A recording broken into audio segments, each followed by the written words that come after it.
14 अगस्त 1947 भारत के इतिहास का वह रात जब एक राष्ट्र आजाद हुआ, मगर साथ ही लाखों सपनों की चिता भी जलाई गई। यह आजादी सिर्फ एक उत्सव नहीं थी, यह खून और आंसुओं से लिखी हुई इबादत थी। यह कहानी 1947 भारत का एक बड़े बदलाव के मुकाम पर था। अंग्रेजों का 200 साल पुराना राज खत्म हो चुका था। देश को आज़ादी मिलने जा रही थी, लेकिन एक कीमत पर, बंटवारा, भारत और पाकिस्तान का। बंटवारा का रेखा को खींचने का काम एक अंग्रेज सर सीरियल रेडक्लिफ को सौंपा गया, जिसने बिना भारत को समझे, बिना जमीन देखे, बिना नक्शे देखे नक्शे पर लकीर खींची थी। उस एक लकीर ने गांवों, खेतों और सबसे बढ़ चढ़कर दिलों का बंटवारा किया।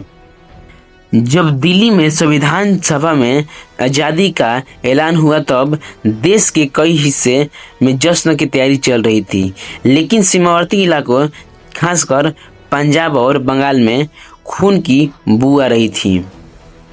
लोग घर छोड़कर जा रहे थे, क्योंकि अब वो दूसरे देश का हो चुके थे।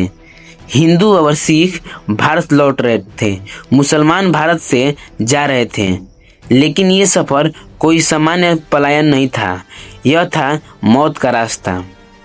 14 अगस्त की रात से लेकर आने वाली कई हफ्तों में कई ट्रेन भारत और पाकिस्तान के बीच चली, लेकिन वो लाशों से भरी हुई लौटी।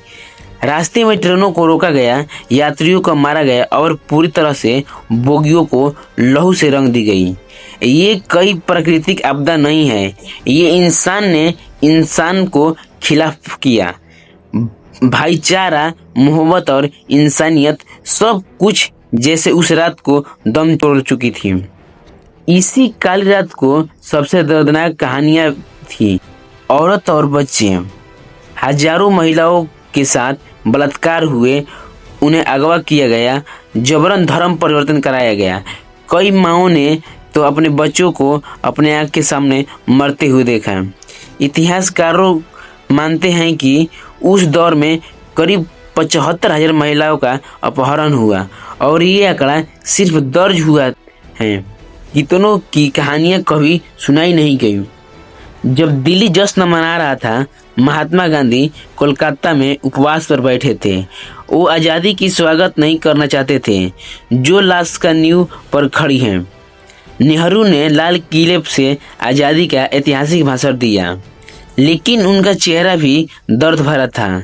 जिन्ना जो पाकिस्तान के कायदे आजम बने, उन्हें भी महसूस हुआ कि ये नया मुल्क कितने खून से बना है। 14 अगस्त की रात धर्म के नाम पर सबसे बड़ा अत्याचार हुआ। पड़ोसी को मार रहा था। मस्जिद, मंदिर, गुरुद्वारा सब कुछ जल रहे थे। जो कल तक त्योहार एक साथ मनाते थे, वो आज एक दूसरे को जान का दुश्मन बन चुके थे। ये वही लोग थे जो सदियों से एक साथ रह रहे थे, लेकिन धर्म, राजनीति और सत्ता की भूख ने सब कुछ भुला दिया। इंसानियत हार गई। 14 अगस्त की रात से शुरू हुई वह दौर जिसमें लगभग 1,50,00,000 लोग विस्थापित हुए। यह मानव इतिहास का सबसे बड़ा पलायन था। 1000 किलोमीटर का सफर, बिना खाए, बिना सुरक्षा, और हर मोड़ पर मौत। हर कोई बस पर एक चीज खो रहा था। 1947 की ये रात हमें एक बड़ा सबक देता है। यह आज़ादी की कीमत थी, जो सिर्फ अंग्रेजों से नहीं बल्कि अपने ही नफरत से लड़कर चुनी गई थी। हमें यह याद रखना होगा कि धर्म और राजनीति की आग जब फैलती है, तो उसमें सबसे पहले इंसानियत जलता है। आज हम आज़ाद हैं, लेकिन वो रात भूल नहीं सकते। 14 की आखिरी काली रात सिर्फ एक तारीख नहीं, एक चेतावनी थी। आइए इस आज़ादी के सिर्फ उत्सव नहीं, बल्कि एक जिम्मेदारी बताएं, ताकि फिर कभी कोई घर, कोई माँ, कोई इंसान उस रात की तरह न जल सके। अगर आपको यह वीडियो पसंद आया तो इसे शेयर करें, ताकि हम सब उस रात को याद कर सकें और दोबारा वैसे ही कोई रात न आ सके। धन्यवाद।